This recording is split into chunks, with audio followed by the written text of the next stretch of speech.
The morning sun rose lazily over the busy streets of Lagos, glinting off the mirrored walls of Titan Holdings, one of the most powerful companies in the city. Cars streamed through the gates, sleek black SUVs, white sedans and motorcycles buzzing like restless bees. At the gate, a security guard barked orders, waving employees through. Beside him, leaning against the fence, stood a young girl, barefoot, her once white shirt now brown with dust. Her hair, thick and uncombed, framed her face in wild curls.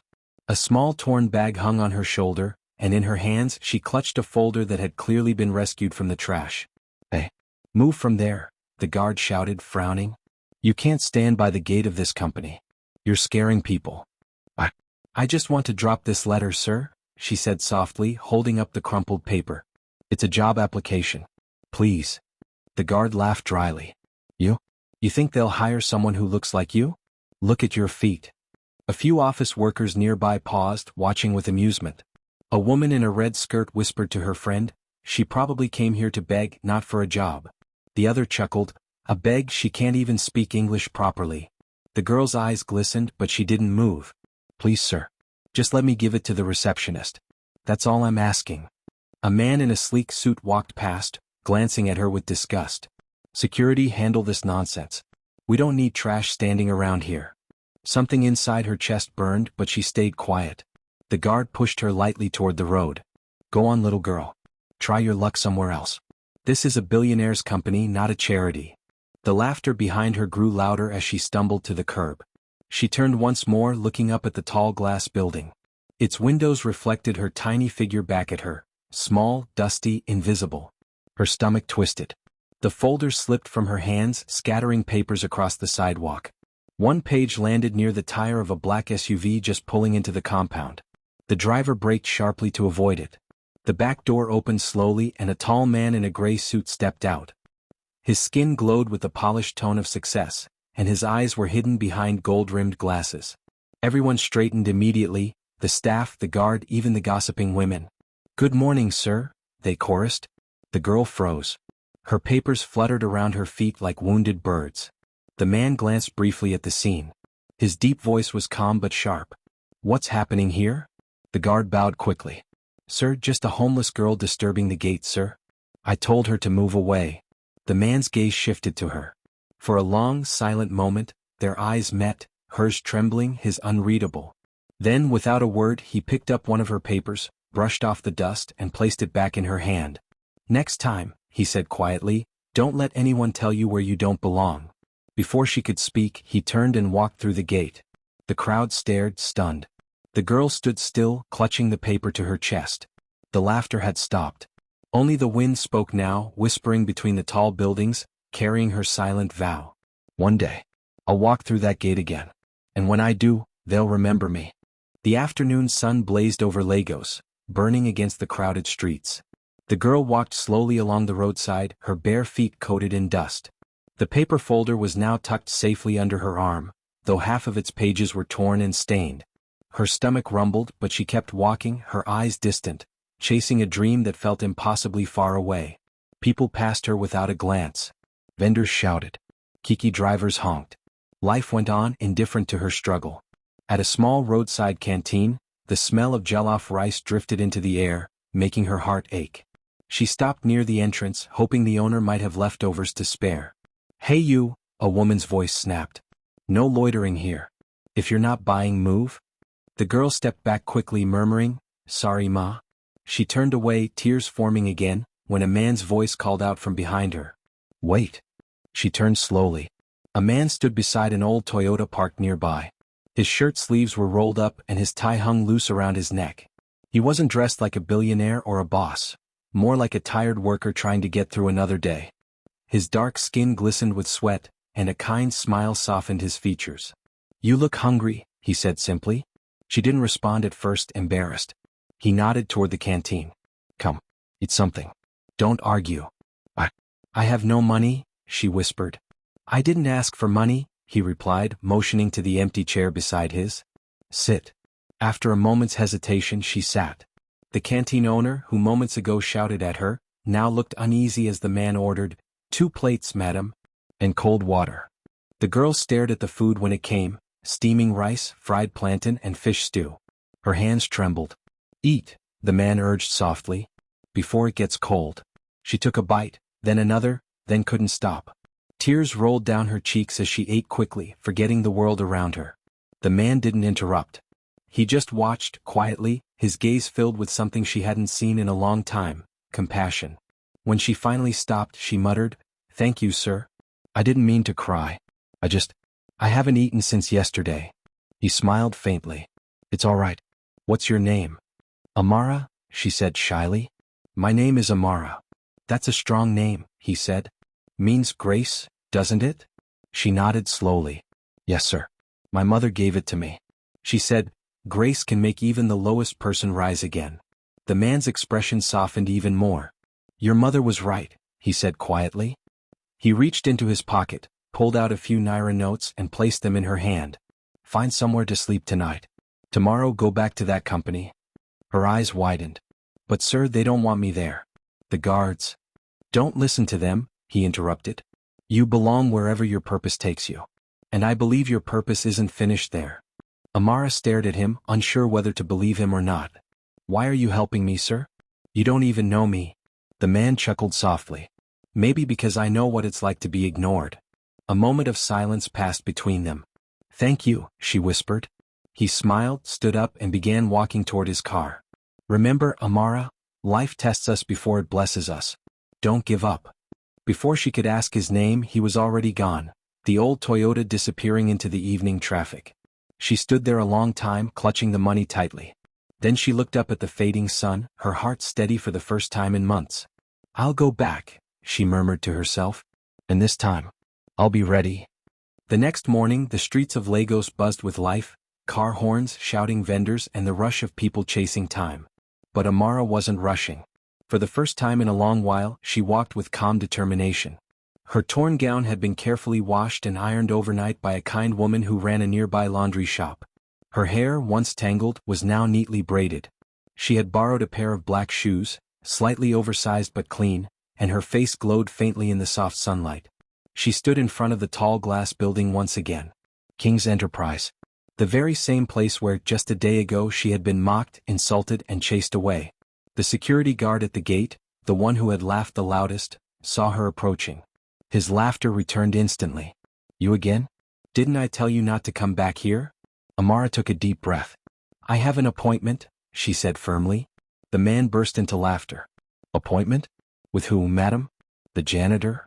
She didn't reply. Instead, she reached into her brown folder and pulled out a letter. It was slightly crumpled but bore the company's logo.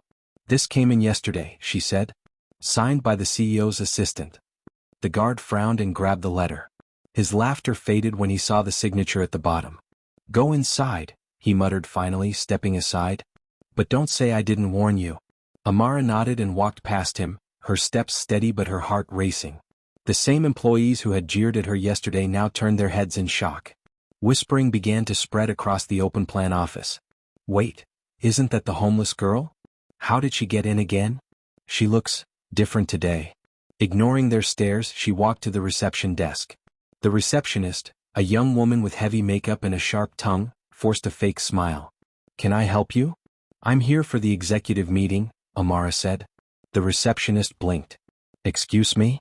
Amara handed her the letter. The woman read it twice, then stood up abruptly. "Wait here," she said, her voice nervous now. She hurried through the glass door that led to the CEO's office. Moments later, the door opened again, and out stepped a tall man in a tailored charcoal suit. He was the same man who had helped her the previous day, though she hadn't realized it until now. His calm, commanding presence filled the room instantly. The whispers grew louder. "That's Mr. Adrian King? The CEO himself." Amara's breath caught in her throat. The man who had bought her food yesterday, who had spoken kindness into her broken spirit, was none other than the billionaire owner of King's Enterprise. Adrian's dark eyes met hers and a small, knowing smile touched his lips. "Miss Amara," he said, his voice smooth and strong. "Right on time." The entire office froze. The receptionist nearly dropped her tablet. The security guard, watching from the glass door, went pale. Adrian gestured toward the executive meeting room. "Please follow me." She hesitated, her legs trembling slightly, but she followed him. The air conditioning was cool, but her palms were sweating. Inside, the boardroom glittered with marble floors and glass walls. Around the table sat 10 men and women in suits, whispering among themselves. Adrian took his seat at the head of the table and motioned for Amara to stand beside him. "Ladies and gentlemen," he began, "this is Amara Benson, the candidate for the new Executive Relations Director." Gasps filled the room. One man frowned. "Sir, with all due respect, she's not on the list." Adrian leaned back calmly. "She is now." Amara's eyes widened. She hadn't even applied for this position. Her voice trembled slightly. "Sir, I don't understand."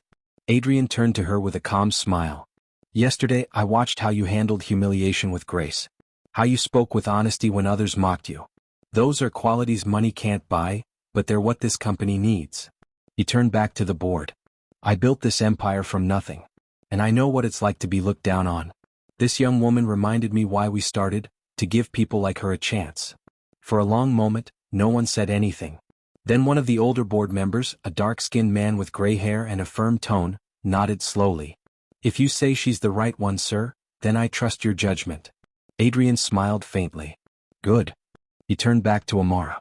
"You start immediately." Her heart raced. "Sir, thank you.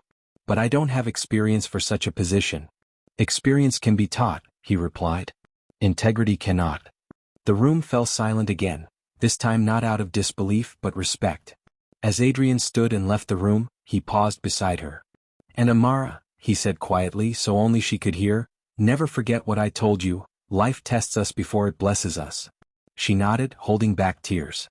When she stepped out of the boardroom, the same employees who had mocked her earlier now turned away, ashamed. The security guard lowered his eyes.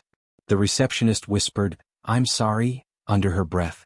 Amara didn't say a word. She simply walked past them, calm, poised and dignified. For the first time in years she wasn't running from pain. She was walking toward destiny.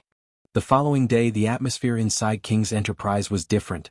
Tense, curious, electric. Whispers traveled faster than the morning coffee. The story had already spread beyond the walls of the company. The homeless girl who became a company director overnight. Employees stared each time Amara passed. Some smiled nervously. Others whispered with envy or disbelief. But she kept her head high, her shoulders straight. The once broken girl who had slept beneath bridges now walked through glass corridors with quiet dignity. Still, she couldn't shake one question from her heart. Why me? That question followed her through every handshake, every polite smile, every confused glance. Even as she sat behind her new desk, sleek, black marble, with her name engraved on a golden tag, she felt the same trembling uncertainty inside her chest. When her phone buzzed, she jumped slightly. A message flashed on the screen. From Mr. Adrian King. "Meet me in the top floor conference room. Alone." Her breath caught. She straightened her dress, smoothed her braids and took a deep breath before walking toward the elevator. The ride to the top felt endless. The soft hum of the music, the reflection of her face on the mirrored walls, the heavy sense that her life was about to change again. When the doors opened, the room before her was bathed in sunlight. The skyline of Lagos stretched endlessly beyond the glass walls, a golden sea of rooftops, cranes and motion. Adrian stood at the window, hands clasped behind his back, wearing a dark blue kaftan. He didn't turn immediately when she entered. He simply said, "Do you believe in destiny, Amara?" She hesitated. I don't know anymore, sir." He turned slowly, his eyes soft but filled with something heavy, the kind of weight people carry for years in silence. "Then maybe I should tell you the real reason you're here." He gestured for her to sit. She did, her palms cold against the glass table. "Years ago," Adrian began, "long before this company became what it is today, I was just a poor boy. I grew up in Makoko, by the water, surrounded by people who had nothing but hope." Amara's eyes widened slightly. She had passed through Makoko herself as a child, searching for food, begging for help. Adrian continued, "My mother worked as a cleaner. Every morning she would wake me before sunrise, tell me to pray, and remind me that humility is wealth. She died when I was 19, she collapsed while scrubbing the floor of a bank lobby." He paused, looking down, his voice steady but low. "That day the manager walked past her body like she was dirt. No one helped her. I promised myself that when I rose, I would build a world where no one, no cleaner, no poor soul, would ever feel invisible again." Amara's eyes filled with tears. She whispered, That's what my mother used to say too." She told me we may be poor but we're not worthless. Adrian looked at her closely. What was your mother's name? Grace, she said softly. Grace Benson. For a moment the air stilled. Adrian's expression shifted. Surprise, then realization, then deep emotion. He took a slow breath. Grace Benson? He repeated, voice trembling slightly. Your mother worked for my family once. Years ago, before I built all this. Amara froze. My mother? You knew her? Adrian nodded slowly. Yes. She was the only one who ever stood up for my mother when others mocked her. She was kind, fearless, honest. When I started my first company, I searched for her, to thank her. But I never found her.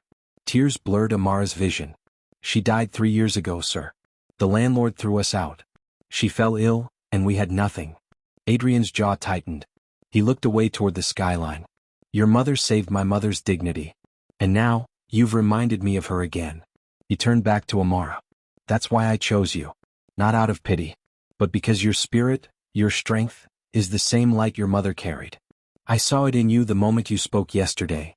Amara lowered her head, sobbing quietly. All this time, I thought God forgot us. Adrian smiled faintly. No, Amara. Sometimes God doesn't forget. He just waits for the right moment to reveal why. He stood and walked toward a shelf lined with framed photos, pictures of company milestones, employees, charity events. He picked one up and placed it in front of her. It was a photo of a small woman in a cleaner's uniform, standing beside a young man who looked like a younger version of Adrian. The woman's eyes shone with warmth, the same eyes as Amara's. That's her, Amara whispered. My mother. Adrian nodded. Yes. She helped build me. Now it's time I return the favor, by helping build you. For a long moment neither spoke. The city hummed below them, distant and alive. Then Adrian said quietly, tomorrow you'll lead the annual charity meeting. I want you to announce our new foundation, the Grace Project. It'll provide education and housing for street children across Lagos. And I want you to be its face. Amara's mouth fell open. Me? Yes. Who better to lead it than someone who's walked the streets herself? Her tears fell freely now. Thank you, sir. I don't know how to repay you. Adrian smiled gently. You already have, by reminding me why I started all this. As she left the room, the sun broke through the clouds, flooding the office with golden light. And somewhere deep in her heart, Amara felt her mother's words echo again. When people laugh at you, don't let it break you. One day they'll clap instead. That day was coming. And the whole world would soon see it. The next morning, the building that once echoed with gossip and laughter felt heavy with tension.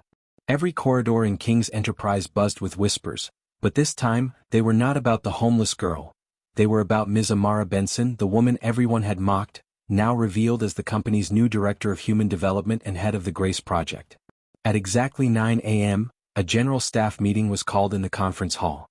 The room filled quickly, the same room where, just days ago, Amara had been turned away by the security guard and mocked by the receptionist.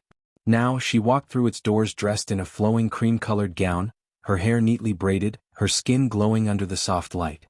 Every eye turned toward her, some out of shock, others out of shame. She carried herself with quiet confidence, her chin raised, her steps calm. Mr. Adrian King stood beside her at the front, wearing a navy blue agbada that gleamed subtly under the lights. His presence commanded respect, but his smile was soft, proud, almost fatherly. When he spoke, the room fell silent. A few days ago, he began, a young woman stood outside this very building, hungry, tired, and humiliated. None of you knew who she was. But you judged her by her clothes, by her pain, by her silence. He turned to Amara. That young woman is now standing beside me, not as a victim but as a leader. Her name is Amara Benson, and she will lead one of the most important divisions in this company. The silence deepened. Some employees lowered their heads, unable to meet her eyes. The security guard who once pushed her away shifted nervously. The receptionist who mocked her twisted her fingers anxiously. Even the senior staff who had laughed at her appearance looked frozen, their pride melting into guilt. Amara took a slow breath before speaking. Her voice was soft but steady, the kind that carried truth. When I stood here that morning, she said, I thought my life was over. But now I see it was just beginning. Life has a strange way of testing who we truly are. Sometimes it disguises blessings as brokenness, and sometimes it lets people's true hearts show when they think no one is watching. She looked toward the back of the room where the cleaner, the only one who had offered her a seat that day, stood quietly. Their eyes met and she smiled warmly. But not everyone failed that test, she continued. Some people still chose kindness. And it's because of them that I learned this. You don't have to have everything to give something. The cleaner's eyes welled with tears. Amara turned to Adrian. He nodded, giving her the stage. I have seen what judgment can do, she said, her voice growing firmer. It breaks people before life even gets the chance to build them. But I've also seen what mercy can do. It heals more deeply than any apology ever could. She looked around the room again, at the faces that once sneered at her. So today I forgive everyone who laughed at me, turned away from me, or saw me as less. But I hope this moment teaches all of us something, that dignity is not bought with money, and respect should never be measured by appearance. For a long moment the hall remained quiet, then a single clap echoed. It was the cleaner again, clapping through her tears. Slowly others joined in. Then the sound grew, claps turning to cheers, cheers to shouts, until the entire room was on its feet. Amara smiled faintly, tears slipping down her cheeks. She turned to Adrian and whispered, "This feels unreal." He smiled back. "That's what destiny feels like when it finally catches up." Later that afternoon, Amara walked through the company halls again, not as a homeless girl, not as a stranger, but as a woman of purpose. She paused at the front desk, where the same receptionist sat frozen. The woman rose quickly, tears brimming in her eyes. "Ma, I'm sorry. I didn't know." Amara gently placed a hand on her shoulder. "You don't have to explain. Just be better to the next person who walks through that door." The receptionist nodded, crying silently. Amara smiled softly and turned toward the elevator, her reflection glimmering in the mirrored walls. As the doors closed, she thought of her mother's words again. One day they'll remember your name not because you were poor, but because you never stopped believing. And somewhere in her heart she whispered, "Mama, I made it." The next day, a new plaque appeared at the company's main entrance, gold letters shining boldly under the Lagos sun. Grace Project Headquarters, founded in honor of the forgotten. Employees who passed by stopped to read it, humbled by its meaning. No one laughed anymore. The following week, King's Enterprise hosted its annual leadership forum, a grand event attended by business leaders, government officials, and the media. The company's courtyard had been transformed into a breathtaking space.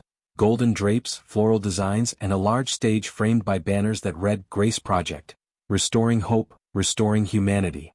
But this time it wasn't the billionaire CEO everyone came to see. It was Amara Benson, the young woman who had once been laughed at in front of the same gates she now entered with honor. The afternoon sun poured over the stage, casting a warm glow on her as she stepped forward in a flowing emerald green gown. Her dark brown skin glistened under the light, her calm eyes reflecting both humility and quiet strength. The crowd hushed as she stood before the microphone, her voice carrying effortlessly across the open air. "When I first walked into this building," she began, "I wasn't seen as a person. I was seen as a problem. I was hungry, tired, and desperate, and that made me invisible to many. But what I didn't know then was that God was using that moment to reveal hearts." She paused, letting the silence settle. Cameras flashed, recording every word.